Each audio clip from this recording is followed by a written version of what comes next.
তুই আমার ড্যাডিকে কি জবাব দেবো? ভাই ভাই নেক্সট টাইম আর মিস হবে না ভাই। বল তোর কে পাঠিয়েছে? বলছি আর সব বলছি। তুমি এসেছো? এটাই আমার বয়ফ্রেন্ড, আর কেউ নয়, তুই। বাবা, তোর তো দেখছি সেই ব্যাপার, পুরো ভাবভঙ্গিমাই আলাদা। কেন আমি কি করে এটা তুই কম নাকি? এই নে। এই, তুই প্রত্যেকদিন আমাকে মিথ্যা কথা বলতিস কেন বলছো? দেখ তুই আমার সবচেয়ে কাছে বন্ধু, তাই তোকে ফুল দিয়ে প্র্যাকটিস করছি। তোমার প্রবলেম সারা জীবনে থাকবি, অত যেহেতু তোমার সমস্যা, তাহলে আমাকে বিয়ে করতে চলো না, তাতে তো মরদ নেই। কি রে তুই এইভাবে ঝামেলা করছিস কেন? ও তুই বুঝবি না। কি ব্যাপার, তোরটা কই? ওর একটু ক্যাম্পাসে কাজ আছে, ওখানেই ঢুকেছে। কি? কার কথা বলছিস? ওর আমার গার্লফ্রেন্ড, 5 বছর ধরে শুধু বয়েই বেড়াচ্ছে, এখনো বলতে পারেনি। পুরো প্রজেক্টগুলো আমাকে পাঠিয়ে দিস না, আমি এখনো কমপ্লিট করতে পারিনি। আচ্ছা ঠিক আছে, পাঠিয়ে দেবো। বলছি শোন না, বয়ফ্রেন্ড আবার বারবার ফোন করছে, ও আবার রেগে যাবে। আমি এখন আসছি। হ্যাঁ হ্যাঁ হ্যাঁ, যা। এখানে একা একা বসে কি ভাবছিস? ঠিক না? আর বলিস না, ওইদিকে রাশিদার গার্লফ্রেন্ড ঝগড়া করছিল, ওই দেখছিলাম। আচ্ছা রং, তোর কাউকে ভালো লাগে না? তোর পছন্দের কেউ নেই? আছে তো। কে? বল না। তুই ইয়ার কি মারিস নি? জানিস আমি আমার গার্লফ্রেন্ডকে নিয়ে মনে মনে অনেক স্বপ্ন এঁকেছি। আমাদের বিয়ের দিন আমি তাকে সুন্দর একটা লেহেঙ্গা কিনে দেবো।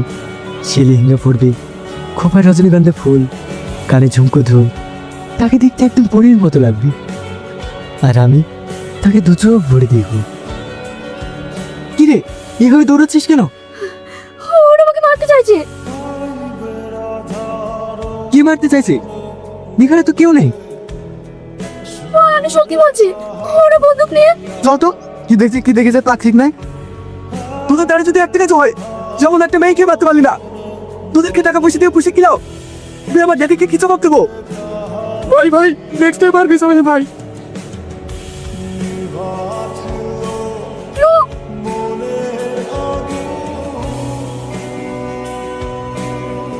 বল তোর কে পাঠিয়েছে? বল তোর কে পাঠিয়েছে? বলছি আর সব বলছি। ওর এত বড় সাহস আমার গার্লফ্রেন্ডকে মারতে আসা! তুমি এসেছো? এটাই আমার বয়ফ্রেন্ড। তুমি না আসলে ওরা হয়তো আমাকে মেরেই দিত। ভয় পেও না, তোমার কিচ্ছু হবে না, আমি আছি তো।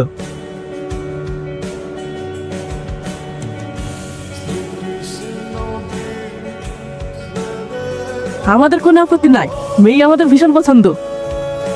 এটা হচ্ছে তুলির বন্ধু, দুজনে একসঙ্গে পড়াশোনা করে, খুব ভালো ছেলে। উভয় পক্ষের যখন পছন্দ, তাহলে একটা শুভ দিন দেখে ওদের চালা ত্যাগ করে দেওয়া ভালো। হ্যাঁ হ্যাঁ। কি ব্যাপার, তুই কাঁদছিস কেন? কই কাঁদছি না তো। দেখ, আমি তোর বন্ধু, আমার কাছে লুকাতে পারবি না। কি হয়েছে বল।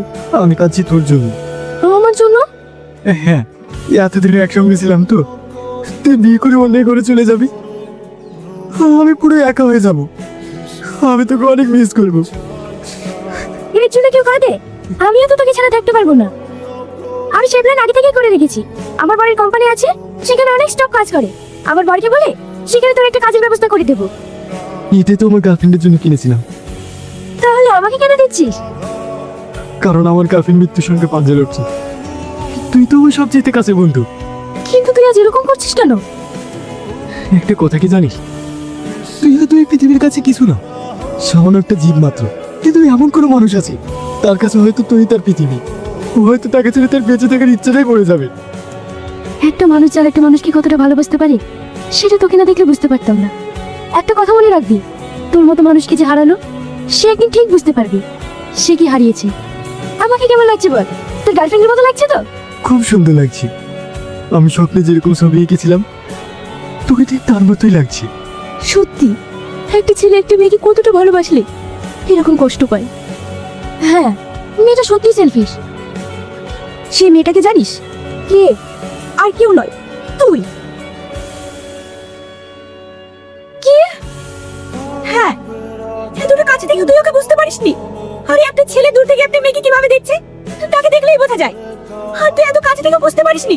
জি, এটা তোমার আব্বা? হ্যাঁ, মনে পড়েছে তোমার বাপ যাকে জেলে ঢুকেছিল, এটাই আমার আব্বা। তার মানে তুমি আমার সাথে